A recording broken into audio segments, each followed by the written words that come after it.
So hello friends, আমরা চলে এলাম এখন বর্তির বিলে। এখানে চারিদিকে পাটের বাগান আর চারিদিকে সারি সারি নৌকা দাঁড়ানো আছে। নৌকার মধ্যে দাঁড়িয়ে একটু ফটোও তুললাম। সো এখানে মেনলি বর্ষাকালেই আসে। পাটগুলো পুরো উঠে গেলে চারিদিক ফাঁকা হয়ে যায়, নৌকা চলে, সুন্দর দৃশ্য। এখানে অনেকে ফটো ভিডিও করতে আসে।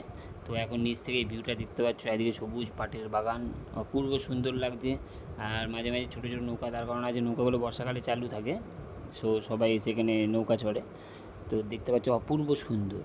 আর এইখানে একটা রূপে নৌকা দাঁড়িয়েছিল কত, এখানে একটা ছোট্ট ওয়াচ টাওয়ার হয়েছে, ওয়াচ টাওয়ার থেকে ভিউটা আরও সুন্দর, তোমাদের দেখাচ্ছি দেখো। অপূর্ব সুন্দর লাগছে দৃশ্যটা, উপর থেকে ড্রোন শটের মতো।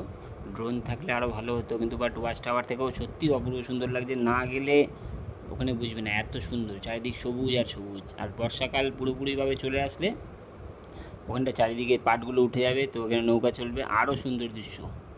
সো একবার অবশ্যই বর্তির বিল যেতে হবে। তো আমি এদিকে এখন ওই যে বর্ষা সেরকমভাবে নেই, তো আমরা এদিকে একটু টুকটাক ঘুরলাম, দেখার মতো দৃশ্য, ফটো তুললাম। তো একবার অবশ্যই বর্তির বিল আসতে হবে। আর ভালো লাগলে চ্যানেলটাকে অবশ্যই সাবস্ক্রাইব করে নিও। আরও নতুন ভিডিও দেখার জন্য সাবস্ক্রাইব করে নাও চ্যানেলটাকে।